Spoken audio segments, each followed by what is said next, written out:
पाकिस्तान से क्यों उठ रही है पीएसएल के बॉयकॉट की मांग? आखिर पीएसएल को बॉयकॉट पाकिस्तानी ही करना क्यों चाहते हैं? हम आपको बता दें, पीएसएल की शुरुआत हो गई है, 9वां एडिशन है। पहला मैच जो है वो लाहौर में खेला गया। एक जबरदस्त मुकाबला लाहौर कलंदर और इस्लामाबाद यूनाइटेड के बीच में रहा, जहां पर 2021 के बाद पहली बार इस्लामाबाद ने लाहौर को हराया। शादाब खान इसके हीरो थे। गेंदबाजी जबरदस्त की, फील्डिंग जबरदस्त की, कप्तानी जबरदस्त की, बल्लेबाजी जबरदस्त की और शाहीन को चारों खाने चित कर दिया। लेकिन ये तो ग्राउंड की कहानी थी, लेकिन सोशल मीडिया पर एक कहानी और चल रही थी, वो थी बॉयकॉट पीएसएल की।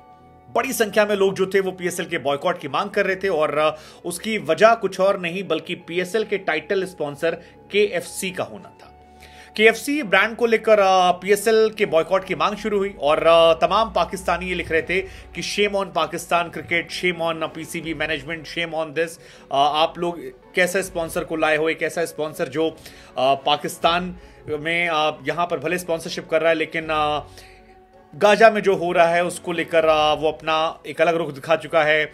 इजरायली कंपनी है, ऐसा वैसा बहुत सारी चीजें, और इसी को लेकर सोशल मीडिया पर हजारों की संख्या में कमेंट्स आने लगे, जहां पर बॉयकॉट पीएसएल की मांग शुरू हो गई कि भाई पीएसएल को बॉयकॉट कर दीजिए, बिकॉज एक ऐसी चेन है जो इजराइल से शुरू होती है और जीनोसाइड को सपोर्ट करती है जो गाजा में हो रहा था। इस वजह से क्या और सोशल मीडिया पर बहुत सारे कमेंट्स आने लगे कि यार शेम ऑन यू, पैलेस्टीन में लोगों की जान जा रही है, आप खुश हैं, केएफसी स्पॉन्सर है, क्या क्रिकेट से बड़ा कुछ नहीं, क्रिकेट ही सब कुछ है, क्या पाकिस्तान जो टीम है वो इतना सती है। फिर कई और लोगों ने लिखा कि why would they use KFC as a PSL sponsor, हम इसको बॉयकॉट कर रहे हैं बहुत समय से, ऐसा वैसा ये वो, क्या हमें अपने बच्चों और तमाम लोगों को सपोर्ट नहीं करना चाहिए जिनकी डेथ हुई है। आई मीन बहुत सारे कमेंट्स हैं, एक दो कमेंट नहीं है, हजारों की संख्या कमेंट है। कई लोगों ने लिखा कि अगर ऐसा ही होता रहेगा तो फिर हम पीएसएल देखना बंद कर देंगे, हमारा दिल जो है वो फिलिस्तीन के साथ है, ना उनके साथ नहीं है जो समर्थन करते हैं। कई लोगों ने लिखा कि हमारे बच्चों के खातिर इसे छोड़ देना चाहिए, बहुत गलत खतरनाक ये परंपरा है, इसकी शुरुआत जो हो रही है ये नहीं होना चाहिए।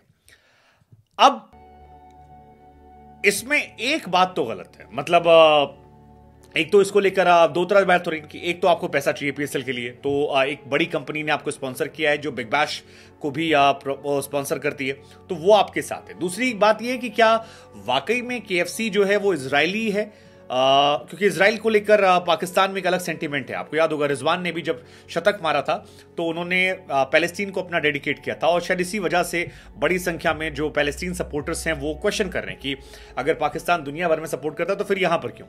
बट क्या ये वाकई में सच है कि ये जो कंपनी है केएफसी ये इजरायली है? सच इसका यही है? तो जवाब है केएफसी जो है वो कर्नल सैंडर्स ने बनाई थी, और कर्नल हार्लैंड सैंडर्स जो हैं वो यूएस के रहने वाले थे।